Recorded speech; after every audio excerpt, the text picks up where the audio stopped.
Hindustani Awam Morcha party की कार्यकारिणी बैठक आज फुलवारीशरीफ स्थित कार्यालय नीतीश कुमार दांगी के यहाँ हुई, जहां हम पार्टी के राष्ट्रीय अध्यक्ष, बुद्धिजीवी प्रकोष्ठ, झुग्गी झोपड़ी प्रकोष्ठ और SC/ST राष्ट्रीय अध्यक्ष उपस्थित थे।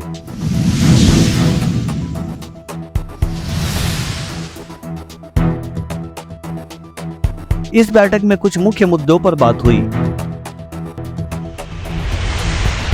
जैसे पार्टी को और कैसे मजबूत बनाया जा सकता है, जनता के हित में और क्या कार्य किया जा सकता है, विधानसभा और लोकसभा के इलेक्शन में कैसे मेजॉरिटी में आया जा सकता है तथा 2024 के इलेक्शन में पार्टी कैसे मजबूती के साथ विपक्ष के सामने खड़ी रह सकती है। कुछ इन नीतियों पर विशेष चर्चा हुई। आज जो हम लोग फुलवारी विधानसभा के नीतीश दांगी जी हैं, जो बुद्धिजीवी प्रकोष्ठ के राष्ट्रीय अध्यक्ष हैं, और इनका एक कार्यालय है। कार्यालय में हम लोग आज पार्टी विस्तार पर हम लोग आज एक कुछ खास हम लोग पार्टी के नेता लोग बैठे हैं, और कैसे हम लोग को पार्टी विस्तार और कैसे विधानसभा या लोकसभा का हम लोग मजबूती करें, इस पर हम लोग परिचर्चा कर रहे हैं।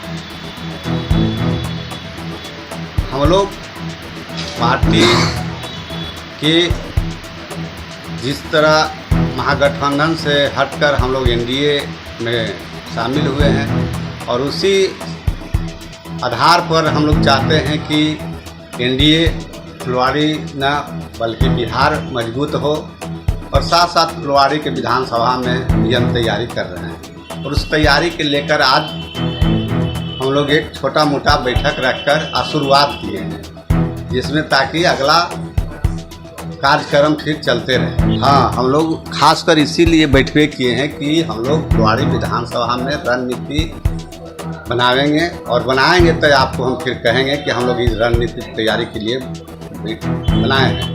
तब तक हम लोग अभी तक रणनीति कोई तैयार न है, लेकिन रणनीति के लिए हम लोग बैठे हैं। और रणनीति कैसे कैसे हम लोग फुलवारी जीतेंगे, कैसे हासिल करेंगे, और चुनाव हम लोग लोकसभा के भी साथ देंगे, जो भी प्रत्याशी रहेंगे उनका साथ हम लोग हम फिर लेकर देगा, और उसके साथ साथ फिर 2024 में हम लोग भी तैयारी कर रहे हैं फुलवारी से। हम पार्टी की तरफ से आपको लोकसभा की तैयारी के लिए फुलवारी में दिया गया है। आप इसके पहले भी प्रत्याशी यहाँ का रह चुके हैं, तो आपको तो इस क्षेत्र का जानकारी अच्छा होगा। यहाँ बहुत अच्छा से जानकारी है फुलवारी का, एक माने पंचायत से लेके वार्ड तक का, इसलिए कि यहाँ से हमने चुनाव लड़े हैं। यहाँ से 48,000 हमने वोट लाए हैं 2015 में, और एक गांव को हम जानते हैं। पिछले बार भी आप NDA गठबंधन से यहाँ से चुनाव लड़े थे, और इस बार भी आपके लिए तो बढ़िया मौका है कि NDA का गठबंधन अब तो हो गया है हमके साथ। तो पिछले बार हम लोग जन्म लिए थे, और इस 2015 में जन्म लिए थे, तब हमने 48,000 वोट और कुछ वोट लाए थे। इस बार हम लोग सब जवान हो गए हैं, इस बार हम लोग अबरी और उससे भी दोगुना वोट लाएंगे, और हम लोग अगला जो कि बच्चे है उसको हम लोग पटकनियाँ देंगे। मतलब आपका साफ साफ कहना है कि हम का जनाधार बढ़ गया है।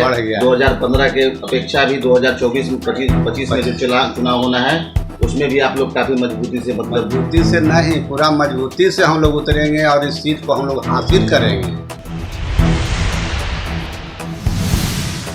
साथ ही विपक्ष की हुई बैठक को लेकर सारे लोगों ने अपना अपना मत भी दिया।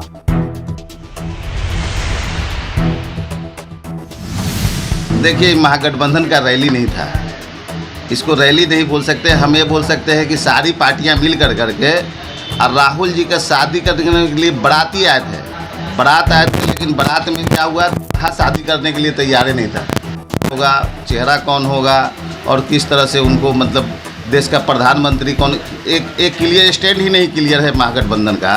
तो मीटिंग किस बात का था? हमको तो यही लगा कि मीटिंग इसलिए है कि राहुल जी के शादी के लिए मनाने लोग आए थे यहाँ पर, सारे विपक्षी दल मिल करके कि भाई राहुल जी अभी तक कवारे हैं, शादी नहीं कर रहे हैं। इसके सिवा तो कुछ बात नहीं वहाँ पे हुआ।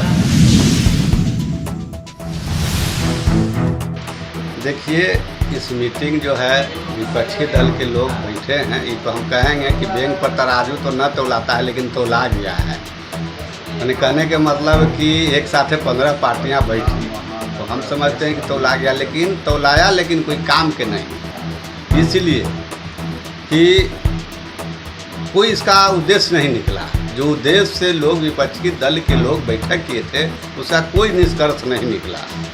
लोग खाया पिया और चल दिया। बस एक तो सवाल खाली हुआ, लालू यादव बोले, माननीय आपका लालू यादव जो हुए सुप्रीमो, उन्होंने बोले कि काजी राहुल जी शादी कर लीजिए, से आपका माँ बार बार बोलती है। यही तो वो खाली हुआ कि शादी राहुल जी के शादी करावेला लोग बुलाए थे।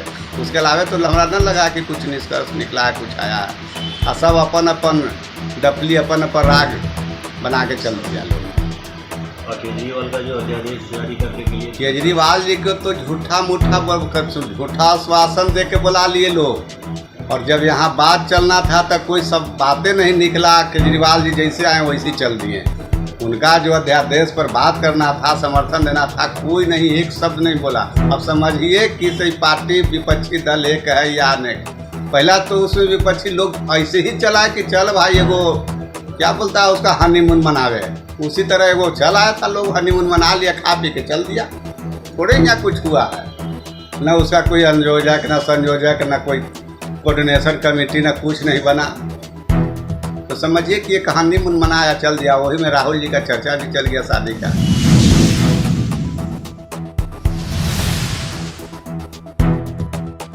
देखिए, आपके चैनल के माध्यम से हम बताना चाहते हैं कि बिहार में जो एक बैठक हुआ है कल, महागठबंधन जिसको नाम बोलते हैं, वो महाठगबंधन का बैठक था। आप ठगबंधन से समझ रहे होंगे कि बुलाया गया था कितने घटक दलों के नेताओं को और कितने मुख्यमंत्री को, और कितने लोग आए और कितने लोग किस तरीके से यहाँ से पलायन किए। आपको बता दें कि केजरीवाल जी आए थे दिल्ली के मुख्यमंत्री, उनका ना कोई कहीं पे जगह था, ना उनका कोई स्टेटमेंट है, नीति विहीन यह बैठक था। इस बैठक का कोई उद्देश्य नहीं था, ना ही कोई निष्कर्ष निकला।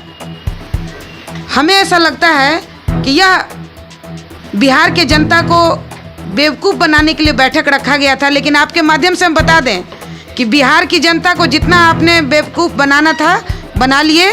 सभी लोग सजग हैं, आपके बहकावे में आने वाले नहीं हैं। कोई ऐसा सगा नहीं जिसको नीतीश ने ठगा नहीं। यह कथन जो है चरितार्थ कर दिया है महाठगबंधन।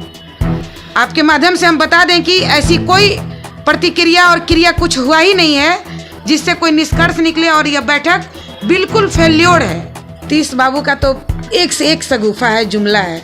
कहते थे कि मिट्टी में मिल जाएंगे, भाजपा में नहीं जाएंगे।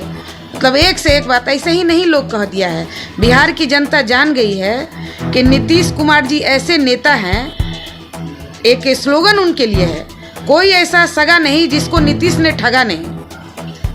तो ये एकदम चरितार्थ हो रहा है, और क्या कहिएगा, इसके आगे तो कुछ कहना ही नहीं है। सब यहीं पे समराइज हो जा रहा है। आप देखे होंगे कि जिस तरह से कलकत्ता से ममता बनर्जी वहाँ की मुख्यमंत्री आई थी और लालू जी का पैर छू के जो आशीर्वाद ले रही थी, और माननीय लालू यादव जी को साल ओढ़ा रही थी, राबड़ी जी को साल ओढ़ा रही थी, तेजस्वी जी को सम्मान दे रही थी, उस हिसाब से तो लग नहीं रहा है कि आने वाला समय में नीतीश जी प्रधानमंत्री बनेंगे। जैसे लग रहा था कि खुद प्रधानमंत्री लालू जी बनेंगे। और उसके अलावा आप देख रहे हैं इस सरकार में जो होड़ चली हुई है, जिनका कांग्रेस का 750 विधायक है हिंदुस्तान में, वो अपने आप को दमखम नहीं दे रहा है कि हम प्रधानमंत्री बनेंगे, राहुल यादव प्रधानमंत्री बनेंगे, राहुल गांधी। और ये जो अब बोल रहे हैं कि 40 सीट वाले, जो बिहार में मात्र बिहार में उसका कोई वजूद ही नहीं है, मात्र 40 सीट है, और वो प्रधानमंत्री के जो ख्वाब देख रहे हैं माननीय नीतीश जी मुख्यमंत्री बिहार के, ये सपना वो देख रहे हैं। उनके सपना जो तुरंत ज़्यादा दिन नहीं है चूर होने में, कुछ ही समय में चूर हो जाएगी, कुछ दिन में चूर हो जाएगी, 2-3 महीना 4 महीने में सारा सपना चूर हो जाएगी। ये विपक्ष की जो चाल है, ये देश जोड़ो आंदोलन जो कर रहे हैं, ये सब फालतू जाएंगे, ये सब कोई फ़ायदे का नहीं है। और यही सी बात पे मैं बोल रहा हूँ कि इनको सोचना चाहिए कि ये जो विपक्ष को बोल रहे हैं कि ये गलत काम कर रहे हैं। आप माननीय प्रधानमंत्री को आरोप लगा रहे हैं। इन्होंने क्या अच्छा काम किया है? बालू पे रंगदारी हो रही है, दारू पे जो है चोर पॉकेट मार, पढ़ने वाला लड़का स्टूडेंट आज देखिए जो पढ़ने के लिए था वो आज पैसा कमाने में लग गया है।